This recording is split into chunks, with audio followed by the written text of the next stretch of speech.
Шойгу объявил Путину о зачистке плацдарма в Крынках. В Z-каналах зрада. Трусливый лжец. Министр обороны РФ Сергей Шойгу оскандалился, соврав диктатору Владимиру Путину о зачистке украинского плацдарма в Крынках. Глава Минобороны РФ Сергей Шойгу на рабочей встрече с диктатором Владимиром Путиным 20 февраля соврал о зачистке плацдарма ВСУ в Крынках, что на левобережье Херсонской области.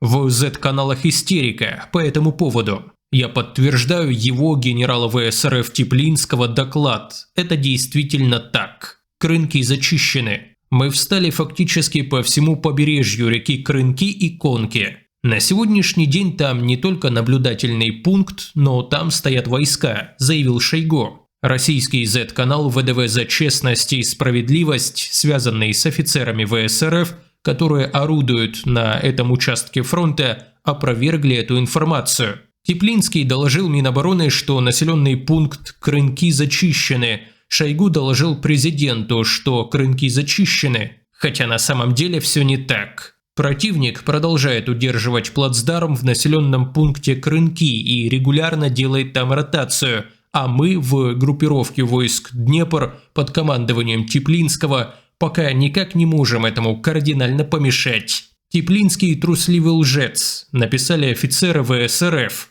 Опроверг слова Шойгу и российский военный Егор Гузенко, который ведет Z-канал 13. Есть, конечно, шанс, что просто пригласили шаманов и они вызвали вот этого осьминога из фильмов, Ктулху или как там, и он просто всех украинцев разбил в Крынках. Я просто пытаюсь понять, вот сколько еще фантастических версий будут докладывать наверх, когда реальная ситуация разнится с той, которую докладывают. Почему так происходит? Почему так делается? Это не положительная пропаганда, это откровенная ложь. Бойцы ВСУ там тусуются регулярно, лодки по Днепру тоже плавают регулярно. Все и так все понимают.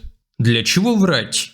Если мы не научимся говорить правду, войну нам не выиграть. Всем, кто заявляет, что Крынки зачищены, я предлагаю собраться и приехать туда и записать с центра репортаж. Я посмотрю на это с удовольствием, заявил оккупант.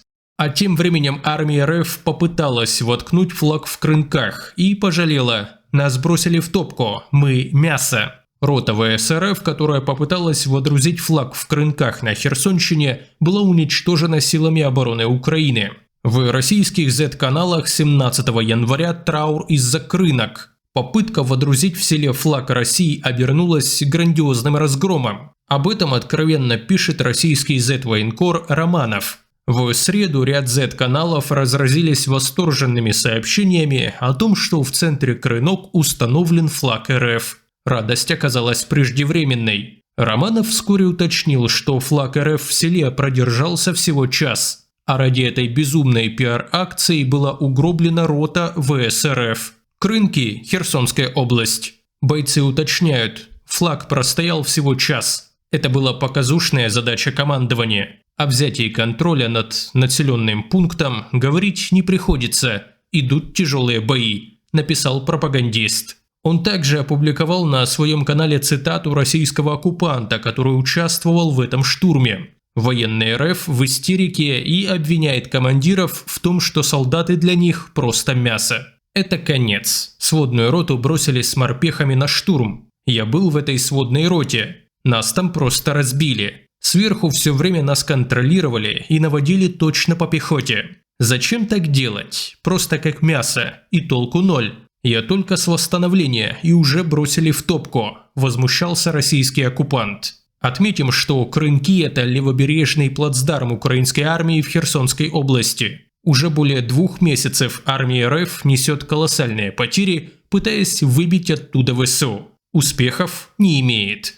В свою очередь ВСУ значительно расширили плацдарм в Крынках. Z-военкор Романов бьет тревогу, показав карту. Подразделения ВСУ значительно увеличили площадь плацдарма на левом берегу Херсонской области, заявляют российские военкоры. Украинские войска за последние 2 месяца смогли значительно расширить площадь плацдарма на левом берегу Днепра в Херсонской области, увеличив его ширину на запад на 1 километр. Его общая площадь увеличилась примерно в 1,5 раза с середины ноября.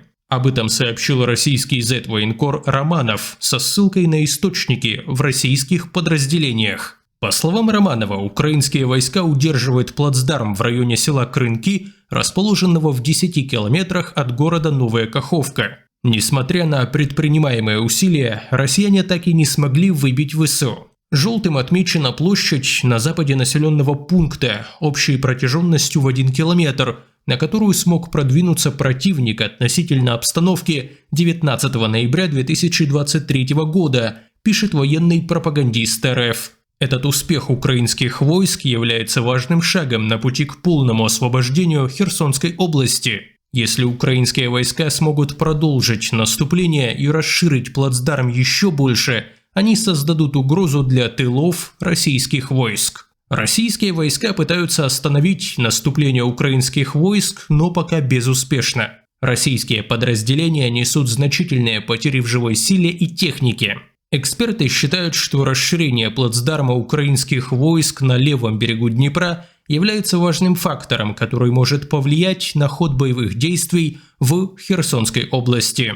Кроме того, оккупанты заявили о новой проблеме на Херсонщине, а ВСУ рассказали о тактике россиян в Крынках. ВСУ дистанционно минирует наземные линии связи армии Путина на левом берегу Херсонщины. Бои в районе Крынок все еще продолжаются, а оккупанты перешли к тактике атаки позиций ВСУ небольшими отрядами по 10 человек. Аналитики из Института изучения войны сообщили о ситуации на Херсонщине за прошедшие сутки. По состоянию на сегодня линия фронта на этом участке практически не изменилась, продолжаются позиционные бои. Z-Public 2 майора сообщает, что после того, как в декабре на Херсонщине был сбит очередной военный самолет ВКС РФ, армия Путина не может на этом участке фронта активно использовать свою авиацию, тем более, что есть также проблемы с рэбами, связью и оперативным потоком информации. Кроме всего прочего, ВСУ стали дистанционно минировать наземные линии связи армии Путина на левом берегу Херсонщины.